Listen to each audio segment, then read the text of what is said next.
Good morning, team. My name is Doug Shane. This is the No Glitz, No Glamour daily video from Bankster DFS NFL Week 2, way too early cash game lineup. First look recording at 10:30 in the morning on Monday morning. Hey, you know what? We're all excited to take a look, so we might as well take a look together, see what's out there, and figure out where we're going to go for Week 2, even though Week 1, not quite done yet, but it's always fun. Take an early look. This is more for entertainment purposes and just to get your juices flowing for Week 2. Obviously, the picks, the plays, the thoughts, the ideas will evolve throughout the week. So make sure that you are continuing to watch the videos that we will post daily and be a part of the Bankster DFS community. We cover not just NFL, we cover all the sports, major sports, niche sports, college sports. Our Slack chat has multiple bonus content in terms of like Prize Picks DFS, WWE. We have a channel for Bankster University, which is a training channel. You can check out the training videos I've already started producing on GPP lineup building strategy and contest selection. We talk about sports cards and all sorts of wonderful stuff in our Slack chat community. What you also get as part of a Bankster DFS member is you get daily player pools for all the major college and niche sports.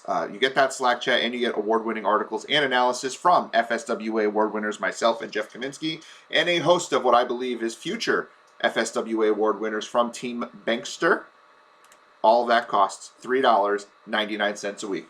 It's all it takes to be a member of Bankster DFS. You click the little subscribe link on banksterdfs.com. $3.99 a week gets you everything.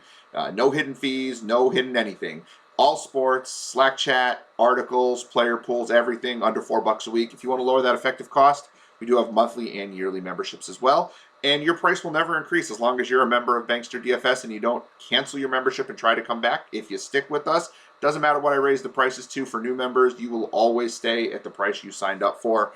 Banksterdfs.com. If you have any questions, find me on Twitter at Bankster17. And if you want to get more of all of this Bankster goodness, you can join myself and Michael Gudadero live every Sunday morning, 10:30 a.m. till noon Eastern, over on Twitter and right here on our YouTube page for NFL Live Before Lock, where we talk about GPP lineups, cash game lineups, late breaking news, inactives, all those wonderful things. Please make sure while you're on YouTube that you like, share, subscribe, and click the notification icon to let you know when we have new videos. I post a video every single day, at least one. Today, this is my second video because I did a training video for Bankster University on contest selection. It'll let you know when we're doing our live streams. Make sure you put comments as well if you have any questions or you want to see other content. The more you like, share, subscribe, and put those comments to more videos we're going to be able to produce right now. Let's take a look at NFL Week 2. We're going to run through this pretty quickly because DK hasn't even posted the stats from last week. But it's always fun to take a look and see where we're going in terms of cash games. We'll start right at the top with Kyler Murray. Kyler Murray looked great Week 1. Absolutely tore up the Tennessee Titans defense. Minnesota got, tossed all over the field, both on the ground and through the air by the Cincinnati Bengals last week. They're on the road again, Minnesota. Kyler Murray is great for cash games. Very expensive. Not sure we're going to spend up that much because we're probably going to want to spend up elsewhere, taking a look at kind of where prices are and who we like this week. Week 2, there's potential for less value because Week 1's prices are released so early in the year. In August, so much news changes. From week to week, it's harder to find value unless someone's scratched at the last minute. So the top-end quarterbacks are tough to pay up for in cash. But Murray's going to be fine. Russell Wilson should be fine. He takes on the aforementioned Tennessee Titans, who just got destroyed by Kyler Murray through the air and on the ground. And Russell Wilson had a great first week in Indianapolis. 4 touchdowns, no picks, looked great. Should be able to steamroll that poor Tennessee secondary. Love them both for tournaments. Would use them in cash if the prices were cheaper, but they're not going to be cheaper. Don't love Josh Allen this week. Buffalo's got to show it to me right now. I get that Pittsburgh's got a strong defense. Miami's defense isn't terrible on the road. Not in love with Josh Allen. Tom Brady for cash. Tom Brady should have a good game. Atlanta has a very poor defense, but Tom Brady doesn't run enough, and I want a quarterback that is either super duper cheap, or if we're going to spend up a little bit more than $5,500 or $5,800, I'm going to want to have a quarterback who can get you somewhat of a floor with their legs. Tom Brady doesn't do that.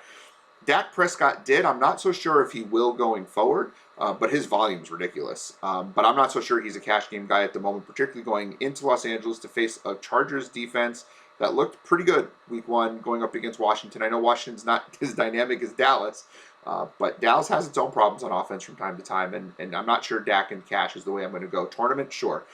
Herbie Derby, Justin Herbert looked great going into Washington. The offensive line was strong for the Chargers. They really neutralized that Washington front 7. Herbert doesn't run a ton. I think this is where we could start to consider cash game quarterbacks at this price, $6,700. Herbert runs just enough where he may give us somewhat of a floor, but that volume should be there, and he's just looked great. Last year is looking to be no fluke, and that Dallas secondary is just terrible. So I think the volume will be enough where Herbert is a guy we can consider in cash games potentially. I do like moving down just a little bit with Jalen Hurts. We talked about this going into this past week. That Jalen Hurts, I know we have just last year's data up here, but we talked about his rushing floor, and he gave it to you again, 60 yards on the ground, threw 3 touchdowns, and had over 250-ish yards in the air. Jalen Hurts is a guy who was just so there, 264 in the air.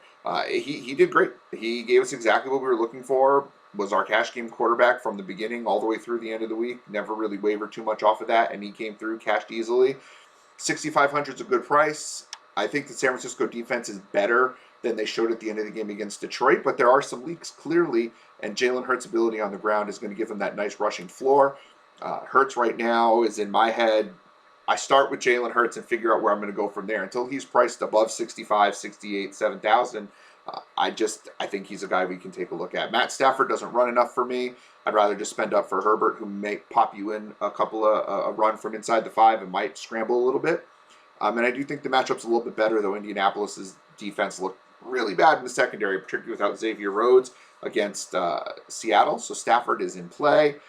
Not so sure I'm ready to take Tannehill on the road in Seattle at the moment. Cousins against Arizona. That Arizona front 7, I'm telling you, I called it out last week. They're priced up this week. They're no joke. Chandler Jones looks great. And that pressure that they put on the quarterback will make it easier for the secondary, which is a weakness for Arizona. It gives the secondary time to adjust, and I think Arizona's going to be a problem, particularly on the road. I'm not looking to use Cousins and Cash for sure. Tournaments, I mean, he definitely is in play because of the quality of wide receiver, and you can definitely run back on Arizona. Arizona's going to be a very popular play in tournaments this week. And just like last week when Cincinnati was popular, we ran the other side of that game, which worked pretty well. We could look to do that in tournaments, but this is not a tournament video. This is a cash game video. Jameis Winston, the volume probably won't be there. Didn't get a ton of yards, but he looked good. And Carolina is not Green Bay. I don't think I can use him in cash, but he'll be in the tournament conversation. Baker Mayfield has a great matchup against Houston because Jacksonville's just terrible. Like, I don't believe that Houston's this juggernaut team or anything. But Cleveland's just going to run. They're just going to run the ball. I don't think he's going to put up the kind of volume in the passing game to make him cash worthy. Trevor Lawrence will put up the volume, but Denver's secondary is too good. I'm not going there. Joe Burrow, before he got injured last year, his volume was ridiculous. He was throwing 35-plus passes a game in almost every start. Had that high of 60 in Week 2 against Cleveland last year. Only threw 27 passes this past week, but boy, were they an efficient 27 passes. 20 completions, 261, 2 touchdowns. He has been known to scramble a little bit. Again, coming off the injury, he might not want to scramble as much. I do think Burrow going up against the Bears in Chicago is a tough matchup, but we saw on Sunday night that the Bears are susceptible to deep passes. Van Jefferson and Cooper Kupp both got behind the defense for a couple of long touchdowns. And Cincinnati has a wonderful trio of wide receivers in Higgins, Boyd, and Chase. I think Burrow's in the discussion for cash games just because of his price point. I do think there's a conversation that can be had about him. Moving down the list a little bit, Tyrod Taylor, he's not going to throw for 250 yards every single week. Like, he looked great against Jacksonville, but Jacksonville's terrible. 291 and 2, 4 rushes for 40 yards. It's those 40 yards that really make it interesting for me with Tyrod Taylor. I do think he's in the discussion, and right now, if I were going to rank my cash game quarterbacks, it would probably be Hurts 1 and Tyrod Taylor 2 right now, just from an early look, just taking a quick look at where we're at. The Cleveland defense is good, but they're not unbeatable. And if Tyrod Taylor can give you 40 yards on the ground on a weekly basis, and you know he likes to run, he should be able to pay off that price. 3X is only 16.5 points. It's not unreasonable. And I do think the Texans' pass wide receiving core is better than we think, and their running back crew with Lindsey and Ingram and David Johnson, everyone kind of wrote them off, but Yeah, they're older. I mean, Lindsey's not older, but the other two guys are older, but they're savvy veterans, and they kind of know what they're doing. And I don't think TYROD Taylor is not in play. The one wild card for me as we move down the pricing a little bit is if Justin Fields somehow gets in the game. He looked good in the couple of plays he got to play for Chicago. If Matt Nagy can get his own head out of his butt and realize that Justin Fields is the guy, and he starts for some reason in week 2, then Justin Fields at $5,000 against fairly leaky Cincinnati defense at home with a talented wide receiving crew and a great running back in David Johnson and a good David Montgomery and a good defense. Justin Fields would probably jump TYROD Taylor for number 2 as of this moment in my cash game. And depending upon how my lineup plays out and where I need the money, and I will need some money this week, Fields could leapfrog Jalen Hurts for my cash game quarterback if he gets the start. I would love to see it. I was feeling that way last week about Trey Lance, and I feel that way about Justin Fields. If Trey Lance somehow gets the start, which I don't see why he would, Jimmy Garoppolo played fine. Trey Lance would obviously be in the discussion as well. I don't see that happening. So right now we're looking cash game-wise. Hurts and TYROD are the guys I'm looking at with possible discussion of Joe Burrow, though. I'll probably talk myself out of that with the Bears defense eventually. With the running backs, the top 4 guys are always kind of in the discussion. McCaffrey, Cook, Kamara, Henry. Less so about Henry, again, the passing game issues. Kamara looked fine inside the 5, looked great. Dalvin Cook going up against the front 7 of Arizona. I don't love it. Tennessee didn't do great with Derrick Henry against Arizona. I'm probably not using Cook. McCaffrey's always in play, though that New Orleans Saints defense looked legit. But McCaffrey put up over 25 points this past week. Didn't hit 100 yards rushing or receiving, and he didn't score a touchdown, but he put up a ton of fantasy points. What's that? 9 and 9 is 18, and 9 is 27 points. I mean, didn't score a touchdown, didn't get 100 yards rushing or receiving, but he's so involved in the offense. It's hard not to use Christian McCaffrey, but I think there are avenues where we can kind of look in other directions. Nick Chubb, I don't normally like for cash, but Houston's defense, their rush defense last year, was one of the worst in the league. You just ran running backs against them constantly, including guys like Derrick Henry who don't catch passes, and they had great weeks. I mean, Chubb had 15 carries for 83 yards, and he had 2 targets, but he scored 2 touchdowns. I do think Chubb is in play. I would have loved him more at 6,800 than 7,800. I think he's going to end up being more of a tournament play when all is said and done, but I do think he should be in the conversation for cash games, simply because of how bad the Houston rush defense probably is going to end up being. Eckler's always involved, but I don't love him for cash. Jonathan Taylor, my cover boy. I do like Jonathan Taylor. David Montgomery, listen, the Bears did not look great on Sunday night, but David Montgomery looked really good. And what I really liked about Jonathan Taylor this past week against Seattle was even though Indy was down, Jonathan Taylor stayed in the passing game. Nyheim Hines had a good game, but Jonathan Taylor also had 7 targets. Indianapolis targeted their running backs more than their receivers. He still touched the ball 17 times in the rush game. 23 touches for Jonathan Taylor is fantastic. And going up against a Rams rushing defense that we could attack last year. We were able to attack them last year, and you were able to attack them last night. Well, as of when I'm recording this, I don't know when you're watching this, but on Sunday night, the Bears did run hard against them. David Montgomery looked great. I do think Jonathan Taylor is in the mix. Speaking of mix, Joe Mixon is going to get volume. He's going to get 20 to 25 touches every single week. He's going to be involved in the passing game. I think he's going to be cash game viable, and I think his price is only going to go up. I don't love playing him against the Bears, but I do think he should be involved in the conversation. Listen, the Detroit running backs, moving on to Miles Sanders, Detroit running backs, DeAndre Swift and Jamal Williams, actually combined for a really nice game. And both of them had good games individually, and combined they had a great game going up against that San Francisco rush defense. Miles Sanders is going to split some work. Kenny Gainwell looked great, but Sanders is going to get his touches. I don't think he's cash game viable in this sense, but I do think he's someone we need to keep an eye on, because if he gets 14 to 18 touches a week, he's going to be okay in this offense. Jacksonville, I've lost confidence in Jacksonville for a while, so I'm probably not going to touch anyone on Jacksonville. Najee Harris. Here's the thing about Najee Harris that we need to keep in mind. Despite the fact they had a poor game against the Bills, he was the only Steeler to touch running back. He was the only Steeler to touch the ball. Only Steelers running back to touch the ball. They have 100% confidence in him. He is the only guy on this team in the backfield who's going to see that any volume at all. And against a Raiders defense that I think is going to get run over tonight by the Ravens, I think Najee Harris could be a guy that's in play 4 cash games this week. I want to see how the Raiders play tonight, but I think Pittsburgh is going to try to establish the run, get NAJEE involved. We know they love to run inside the 5.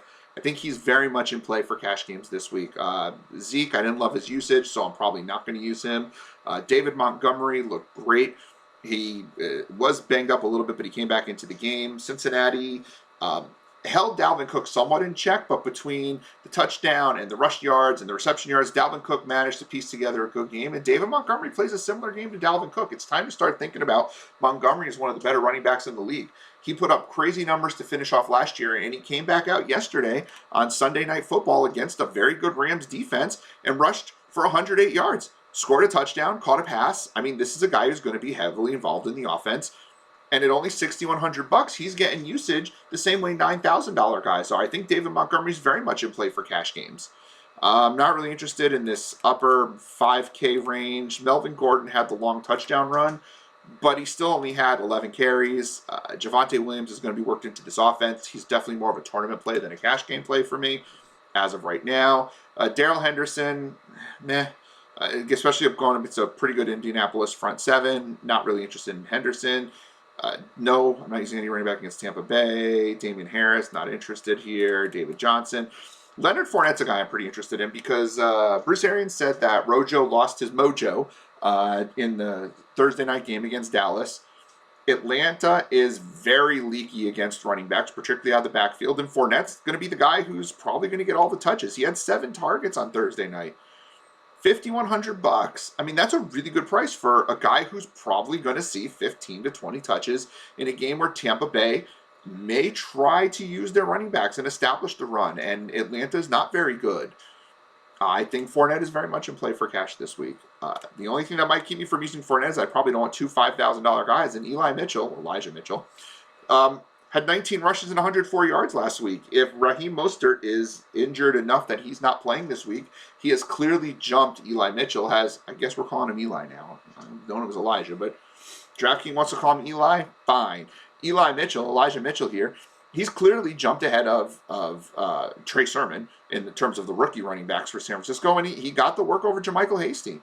If Mitchell's going to get the volume, again, 15 to 20 touches is what he needs against not great Philly rush defense. They're not terrible, but not great Philly rush defense. He's kind of a cash game lock if he's going to be the starter for San Francisco. I just think the volume's going to be there on a team that wants to run the football. I'm not looking anywhere too much cheaper, though I will say that Kenyon Drake could be interesting. If he establishes himself, Josh Jacobs is not expected to play tonight. And if Kenyon Drake establishes himself, as he kind of already was in training camp, $4,900 is pretty cheap, even though Pittsburgh's got a good defense. Could be worth it. And looking further down here, these guys are all interesting. There's interesting tournament plays coming out from this lower volume, lower priced guys, but I'm not really looking for any of them in cash at the moment. Again, it's just Monday. That can change, and it should change by Sunday. Last week we were not using high-end wide receivers in cash. This week I am loving some of the high-end receivers in cash. Minnesota got burned by the Cincinnati wide receivers. Arizona looked great on offense. DeAndre Hopkins scored 2 touchdowns, had a great game against Tennessee. 8 targets. This is what Hopkins does. $8K is not that expensive for the most expensive wide receiver on the slate. I think he is very much in play for one of your cash game players. One of the first names I looked at this week was DeAndre Hopkins. Steph Diggs will get volume, but again, I don't love using anyone against Miami. In Miami, I think their defense is pretty good. DK Metcalf did not have the game that Tyler Lockett had, but he's going to be the more consistent wide receiver in the long run, and we just saw what Tennessee had done to them by Arizona. I think DK is very much in play for cash. Probably will end up as a tournament guy for me, but at least he's in the cash game discussion. Moving further down the list, I'm not using a receiver. Even though Tampa Bay can get burned on the back end, I don't trust Atlanta at the moment. Again, I'm not loving Minnesota for cash, but I do like them for tournaments. Tyler Lockett will never see a cash game lineup because he's too inconsistent. Keenan Allen's only $7,000. He might be number 1 in my cash core this week.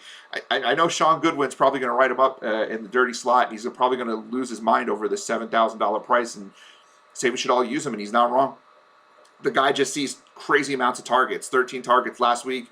Last year, he was just a 10-target guy constantly. I mean, he just 10 targets, 10 targets, 10 targets.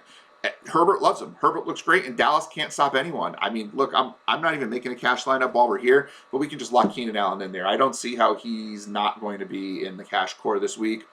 Again, it is Monday. Things can change by Friday, but I just don't see it. I don't see how I can pull him out at only $7,000. It's a disrespectful price. He should be in your cash game lineup. Looking further down, A.J. Brown, not so much for cash. Amari Cooper, Chargers defensive secondary is pretty good. I like the volume, definite tournament play, not playing him in cash. I don't trust that Deebo Samuel, as good as he looks, is going to be the long-term wide receiver one. And not because I don't like his talent, it's just I don't trust the volume in San Francisco necessarily in the passing game. Great tournament play, not so sure I love him in cash. Tampa Bay going up against Atlanta. Again, Atlanta's secondary is terrible. Atlanta's front seven, yeah, it's a terrible defense. Chris Godwin led the team in targets for Dallas this week. $6,600. He's going to probably find his way into my cash game lineup. He's definitely in the conversation, especially if I'm not using Fournette. Tampa Bay should roll Atlanta this week. Chris Godwin's a great cash game play. Deontay Johnson, just keep seeing volume. 10 more targets. Didn't convert him as well, but Buffalo has got a much better defense than the Raiders do. He's always in play. CeeDee Lamb, again, Chargers secondary is pretty good. Jarvis Landry is a real interesting play if Odell Beckham is out again. Houston, again, not as good as they played this past week. Julio's not cash. Robinson's not cash. Evans, Williams. Cooper Kupp looked great for cash. Indianapolis secondary, we talked about, got destroyed by Seattle. Kupp had a really big game Sunday night, but I'm going to guess these prices were set fairly before the games came out Sunday night. Great. Cooper Kupp's only $6,000. That's amazing. This is why I'm saying we're going to have to spend up on receiver this week. 10 targets, and he's going up against the worst secondary than he faced this past week. Matt Stafford loves him. I mean, give me all the Kupp. I love Cooper Kupp this week. I mean, I could almost probably lock him in right now too. I mean, this is where we're going to start. Sean Goodwin is probably got the Vince McMahon meme where his eyes get bigger and bigger until they explode. I think that's how Sean's probably feeling right now. Sean, one of Team Bankster's writers, loves slot receivers. He's probably loving this right now. Brandon Cooks is better than you think, folks. Is going to continue to get targets. Cleveland secondary, leaky. Of course, they were going up against Kansas City, but they weren't great last year either. 7 targets this week, over 100 yards. I like them. A little expensive maybe for cash, especially for spending $6K on Cooper Kupp, but definitely should be in the conversation. Looking further down the list, I'm not seeing anyone that overly stands out. Robert Woods is okay. T. Higgins was carted off the field, but that was just he was just cramping, needed fluid. He's fine. He's in play. Love T. Higgins. He was definitely leading the team. Even Jamar Chase, he had the 5 targets and touchdown, scored the first touchdown. Jamar Chase looked good as well. We're going to talk about him down a little. He's even cheaper, which is great. Devonta Smith is in play. Corey Davis is in play. Both these guys they're going to get a bunch of targets, but they're not jumping out. Cortland Sutton should be a guy to look at with Jerry Jeudy out for this game for the next bunch of weeks. But I'm not 100% sure. We're going to use Sutton in this spot. I think there's a better option on Denver. There's Jamar Chase at 5K. Okay. And 5K against the Chicago Bears defense that just got beat deep. 7 targets, 100 yards, touchdown. I mean, tournament for sure. Cash definitely in play. Looking a little bit further down again, Tyler Boyd, just always disrespected. Only saw 4 targets, but that volume will come up. The problem really with Cincinnati is which guy you're going to use in cash. I think right now we're kind of leaning towards tournaments.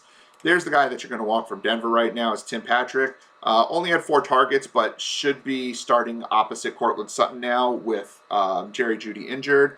I like me some Tim Patrick as a potential cash game option, a value at $4,600. Jalen Waddle, tough matchup, but 6 targets, touchdown, looked really good week 1. Tua seems to like him. Tua's not great, but Waddle could be a guy who is usable if you need to spend down in cash. Marquez Callaway, I don't know what happened there. Boy, he was not what we were all hoping for. Very highly owned in cash this past week. I faded him completely in tournaments, which worked out really well with Juwan Johnson and Deontay Harris as the pivots. I just think we need to stay away from the New Orleans receivers right now until they figure themselves out. Looking further down, I'm not seeing anyone that overly stands out. One guy that I did want to talk about, if I can find him, was Anthony Schwartz for Cleveland. If Odell Beckham's out again, it looked like Schwartz, not Donovan Peoples-Jones, was getting the reps next to Jarvis Landry. 5 targets, 69 yards. Baker seems to like him. So I'm at least considering him, but especially if we need to spend down $3,300 if Beckham is out. Makes a lot of sense. And KJ Osborne saw as many targets as Justin Jefferson and was one behind Adam Thielen. 9 targets. He was great in the preseason, clearly is the number 3 wide receiver, and should probably see some of those targets that Irv Smith may have seen. Definitely like KJ Osborne as a potential option against Arizona. I know we said we were going to maybe avoid the Minnesota receivers in cash and look at them more for tournaments, but if Osborne at 3K or 3,300 is going to see that kind of volume, he makes some sense. As the week goes on, we'll probably find some more value and make some decisions based on that, the value that pops, but that's where I'm looking at wide receiver. Quick look at tight end. Kittle, there's no Kelsey on the slate, so Kittle's your top end guy. I'm not playing Gronk in cash. I don't think he's going to be consistent. He's a great tournament play, just not a cash guy for me. Jonnu Smith should get some work. Got some work this past week for New England. Looked good. But 4,500 is a little expensive. Noah Fant could pick up the slack for Jerry Jeudy. Is kind of expecting a breakout year. 8 targets, 62 yards this past week against the Giants. They're not good against the tight end. Well, guess what? Neither is Jacksonville. So they just let PHARAOH Brown have a good game. So Noah Fant should be a guy to take a look at $4,200. That's a pretty good price if you're looking to spend in that mid-range for tight ends. Jared Cook had a decent game. Dallas just gave up that big game to Gronk. Jared Cook should be in play this week. Cole Kmet had, what did Cole Kmet have? 7 targets this past week. 42 yards against the Rams, going against the Bengals. Definitely think Cole Kmet is a guy we can take a look at. He's establishing himself as the receiving option over Jimmy Graham from the tight end position. I'd like him better if Justin Fields was playing, but Andy Dalton does know how to use his tight end, so I'm not completely worried about that. David Njoku actually saw 5 targets, they're looking for more downfield. Hooper's getting the short targets, but Njoku's getting more of the downfield targets. I like Njoku. I think he's a guy that we can throw in there, probably more of a tournament option, but, you know, we're starting to get to that price where you don't need more than 5 targets as a tight end position. Further down the list from Njoku, I'm just taking a look at my own personal list here. Adam Troutman, you know, for all the talk of Juwan Johnson, and I talked him up, he was less than 0.2% owned, had a great game, but Adam Troutman still had a good game, still had 6 targets, caught 3 of them, only 18 yards, but Troutman is involved in the passing game. Maybe Juwan Johnson's going to stay labeled as a wide receiver. If he was labeled as a tight end, he'd be right in my conversation, but he's not. And so he's one of those New Orleans receivers we're going to kind of wait and see on, but Troutman is the one that's lining up at tight end, and he's at $3,000. 6 targets for $3,000, not so bad. I'll take that. And the other guy I'm looking at here at the lower end is PHARAOH Brown. PHARAOH Brown had 5 targets last week against a Jacksonville team that is not great against the tight end. Well, the worst team against the tight end in the NFL is the Cleveland Browns, and historically, and so PHARAOH Brown could be in play for Houston. We talked about that their wide receiving crew is a little bit better than we thought, particularly the Brandin Cooks end of it. He's a lot better than people give him credit for. Well, PHARAOH Brown came out and played really well too. Tyrod Taylor seems to like him, and he's a guy that we can take a look at as a potential low-cost option in cash games, especially if you want to spend up at the wide receiver position. I said I wouldn't make a cash lineup, but let's just throw a couple names in here real quick just because I'm curious of how that can look.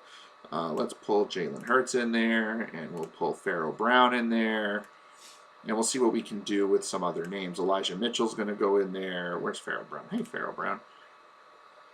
I'm not going to talk about defense right now because myself, as the self-professed defense whisperer, hasn't dug deep enough into it to figure out exactly where we're going to go with that. Got to throw my boy Jonathan Taylor, and since he is the cover boy, where's JT? 7,200. We'll just throw in a super cheap defense because you know I'm not spending up on defense because I never do. Let's throw the Eagles in there, $2,400. I'm not sure I love the Eagles, but $2,400 is a pretty good price. All right, so if we end up throwing, if we like, what can we do here? Let's throw Schwartz in as the other receiver. Not sure Schwartz is the guy we're going to use, but I just want to see what we can do with the cheap wide receiver option. Where does that leave us for flex? Hey, look, $9,700 for flex. I can throw Christian McCaffrey in there, lower the defense to 2,200, and we've got ourselves a fairly decent cash game lineup to just play around with at least. We'll throw the Jets. Ooh, I like the Jets. They're not terrible. So there we go. Jalen Hurts, Elijah Mitchell, Jonathan Taylor, Keenan Allen, Cooper Kupp, Anthony Schwartz, PHARAOH Brown, Christian McCaffrey, and the Jets defense. That's a good cash game lineup, folks. Remember, team, we can always get more information over at banksterdfs.com, where you, for $3.99 a week, can get access to our Slack chat, to our articles, to our videos, to our award-winning team. Team Bankster, $3.99 a week at banksterdfs.com. Please make sure to like, share, subscribe, click the notification icon. I do post videos every single day, and we live stream every single Sunday, 10:30 a.m. Myself and Michael Gudadero on YouTube, on Twitter, for an hour and a half, taking you up till lock, right before lock on NFL Sundays. BanksterDFS.com, $3.99 a week. You can hit me up on Twitter if you have any questions, at Bankster17. Again, my name is Doug Shane, BanksterDFS.com. Have a great day.